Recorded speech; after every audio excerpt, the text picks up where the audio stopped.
ও আচ্ছা, আপনি চলে আসছেন। আমার মনে হচ্ছে আপনি অনেক তাড়াতাড়ি চলে আসছেন। না না, বেশি তাড়াতাড়ি আসি নাই, এই তো কিছুক্ষণ আগে আইছি। ও আচ্ছা, তো সিএনজিতে আসছো নাকি অটোতে আসছো? আমি যদি না জানতে পারি এই জন্য তাড়াতাড়ি আসছো। না না, তোমার কাছে লুকানোর কিছু নাই। কয়দিন পর তো তোমার আর আমার বিয়ে, আর আমার ফ্যামিলি তোমাকে পছন্দ করছে, তোমার কাছে আর কি লুকাবো। হ্যাঁ, আমাদের দুইজনের বিয়ে তো ফ্যামিলিগতই, আর আমার তো একটা দায়িত্ব আছে যে আমার হবু হাজবেন্ড কিরকম হবে, তাই তোমার একটু খোঁজখবর নিতে আসলাম। তো কি কি জানতে চাও আমার ব্যাপারে? সত্যি কথা বলতে আজকালের ছেলেরা বেশিরভাগই বেকার হয়, আর যারা চাকরিজীবী হয় তারা মাস গেলে 10 থেকে 20,000 টাকা স্যালারি পায়, আর বিয়ে করার সময় বলে 1 লাখ 2 লাখ টাকা তাদের স্যালারি, কিন্তু বিয়ে করার পর সব সত্যিটা চোখের সামনে চলে আসে। তো তুমি আমার ব্যাপারে কি জানতে চাও সেটা বলো। না, তুমি তো আমার ফ্যামিলিকে বলছিলা তুমি নাকি মাস গেলে 1 থেকে 2 লাখ টাকা ইনকাম করতে পারো, তো এটা আমি কিভাবে বিশ্বাস করব? তাহলে তুমি বলো, আমি কি করলে তুমি বিশ্বাস করবা? আমি তোমার ব্যাংক অ্যাকাউন্ট চেক করতে চাই। তুমি তো মাস গেলে 1 থেকে 2 লাখ টাকা ইনকাম করো, তাহলে তোমার ব্যাংক অ্যাকাউন্টে 1 লাখ টাকা তো থাকবে। যদি 1 লাখ টাকা থাকে তাহলে আমি তোমাকে বিয়ে করব। আচ্ছা ঠিক আছে, আমি তোমাকে দেখাবো।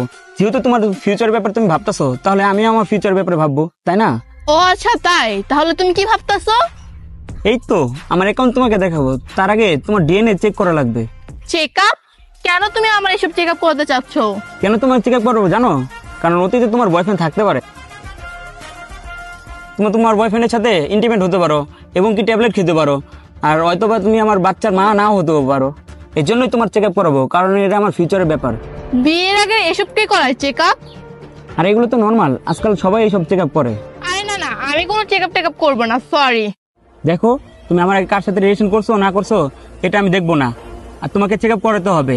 যদি চেক আপ না করাও আমি তোমাকে বিয়ে করবো না। I am sorry.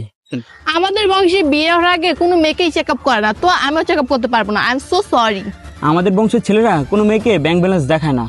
ঠিক আছে, তাহলে আমি তোমাকে বিয়ে করতে পারবো না। ও আচ্ছা, তাহলে তোমার কোনো ঝামেলা আছে তাই না? আচ্ছা বাদ দাও, আর আমি কয় টাকা ইনকাম করি না করি এটা আমার ফ্যামিলিও জানে না। আচ্ছা, তার মানে তুমিও আমার সাথে মিথ্যে কথা বলছো? ইনকামের কথা কাউকে বলা ভালো না, আর আমার যে 10 টাকা লাভ হয় সেটা আমি ফ্যামিলিকে বলি না, আর আমাদের ছেলেদের যে ভবিষ্যতের কথা ভাবতে হয়। ও আচ্ছা তাই। আচ্ছা তাহলে সত্যি করে বলো তো, তোমার মাসিক ইনকাম কত? কি ইনকামের কথা জানতে চাও? একটু আগে আমি তোমাকে বললাম যে আমি আমার ফ্যামিলিকে বলি নাই, আর তুমি কে তোমাকে জানাবো? ঠিক আছে, বলতে হবে না, আর আমারও জানার ইচ্ছা নাই।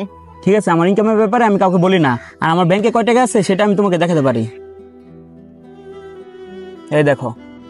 কি 4,80,000 টাকা? আর ওটা 4,80,000 টাকা না, ওটা 4,80,00,000 টাকা। আপনি মনে হয় অঙ্কতে কাঁচা। ঠিক আছে, আমি চলে যাই। আর আপনি কি বলছিলেন আমি অটোতে বা সিএনজিতে করে আসছি? আসলে আমার বিএমডব্লিউ গাড়ি আছে। ওকে, ভালো থেকো, বাই। আরে মেহেদি দাঁড়াও, মেহেদি।